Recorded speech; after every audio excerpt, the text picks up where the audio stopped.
CPI is at 5.4% in June, core's at 4.5%. And it almost feels like everything we're hearing from executives, especially in like the food sector, is just, hey, our inputs are going up. We're increasing prices. We're not going to stop. We're going to keep doing that. Customers seem to be responsive to that. It's almost like they're getting like a positive feedback loop, and it's going to encourage them to do it more. At the same time, we're hearing from politicians, either one, this is transitory, it's going to go down, stop worrying about it, it's not that big of a deal, or two, oh, yes, it's higher than we expected, but we're just going to spend more, whether it's infrastructure or otherwise, to kind of get out of it. Maybe without thinking about like what to do as an investor, just your evaluation of inflation today, who's right? Are both people kind of sort of right in each group? How do you feel about where we are today? Do we go up from here? Does it kind of go sideways? And is there a difference between the rate of change versus the actual aggregate change of prices, and kind of the belief that like that'll stay constant in the future? Yeah, you really nailed it at the end there, I think. There's a difference between the rate of change and the absolute price level, and that's what trips people up about transitory. So generally, among the macro analysts, I've been in the inflationary camp for the past few years. And so we're seeing this play out.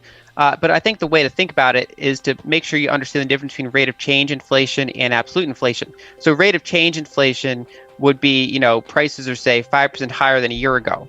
Now, if next year prices are only 4% or 3% higher than now, that's less inflation rate of change terms. But it's not like those prices went back down. There was no deflation that took those prices away. So you can have niche areas that say go back down, like lumber was a very specific bottleneck. Whereas once Chipotle raises prices and wages, you're never going to see the old prices and wages again. That's a new level that we've reached in absolute terms. And so again, the analogy I use is the 40s because everyone thinks of inflationary 70s, but in the 40s, which again was the last time we saw this sort of fiscal monetary environment, similar kind of external catalyst that justified a lot of the fiscal spending that we saw. Now, of course, there's the pandemic, there's the all sorts of other things that they can use as cover. And so what we're seeing essentially is, in the 40s, you had high inflation. It actually literally got 19% year over year at one point.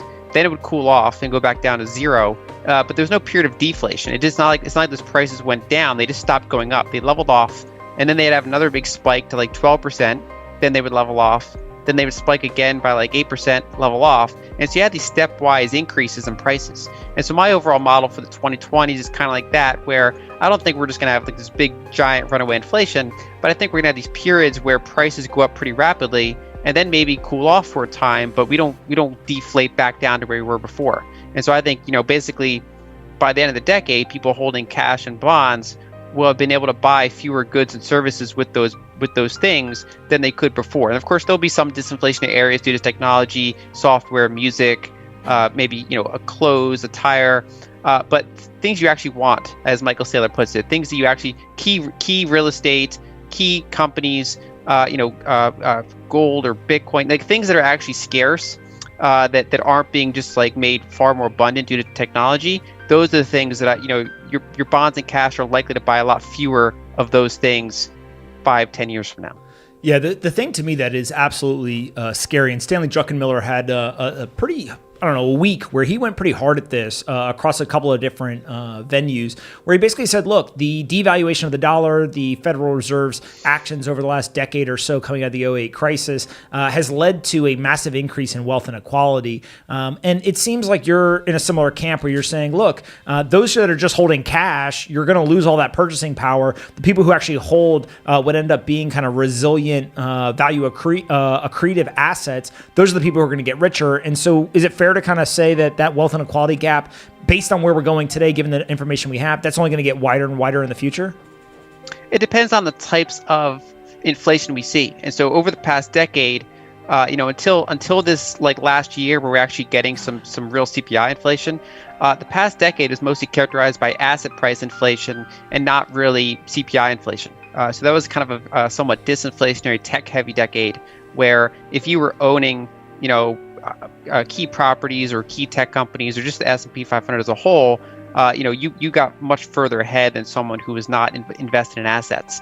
And so if we start to see that shift towards more commodity inflation, and we start to see that shift towards wages and reshoring, and those sorts of things trickling through the system, I do think the 2020s could be a different type of decade where wealth concentration stays flat or maybe even goes down a little bit, because it's a different type of inflation than what we saw last decade. And so, it's one of those things where cash and bond holders are getting inflated away, but at the same time, a lot of people have debts, and debts are the other side of that equation. So if someone has, say, assets that are, say, a house, and you have a 30-year mortgage, if we do have a somewhat inflationary decade, that should, say, be good for that, kind of conservatively leveraged homeowner. And so I do think you could have that type of environment. So it really kind of comes down to what types of inflation we get. Is it wage and kind of commodity inflation, or is it more that same sort of asset price inflation?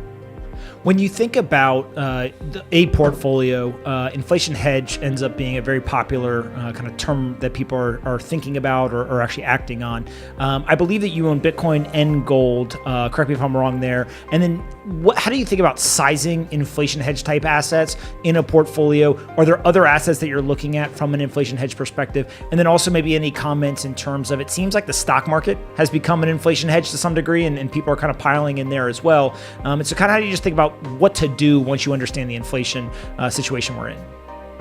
Yeah, I mean, so the major inflation hedges are gold. Gold's kind of a weird one because it can do well in inflation or disinflation. What gold primarily is a hedge against negative real yields. And so that can actually happen in disinflationary or inflationary environments, where something like copper, oil, those types of industrial commodities are more inflation hedges. And so even if real rates are positive, if inflation's high, those things are likely doing well, in part because they're often what's driving the inflation.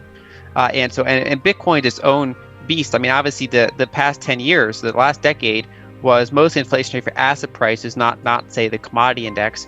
And Bitcoin obviously was tremendously successful because I've described it as kind of combining gold with the tech stock. And so you have that digital scarcity gold 2.0 narrative combined with the fact that, say, unlike gold, which is going to be the same 10 years from now in terms of what it is, the Bitcoin network is better now than it was 5 years ago.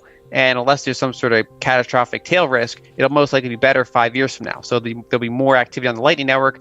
Basically, there's developers every single day working on making Bitcoin better. Kind of like if you own, say, a tech stock, let's say Roku, for example, there's people working every day to build that network out, right? And so I kind of view it like that. So again, Bitcoin is not a pure inflation hedge. It's more of it's a gold 2.0, so a hedge against fiat debasement, while also kind of a growth stock in its own right. So it's actually taking market share. So I think generally, if you're going to hedge against inflation, you want to have some degree of commodity exposure, commodity companies, and then how you size that partially depends on what your conviction level is for inflation.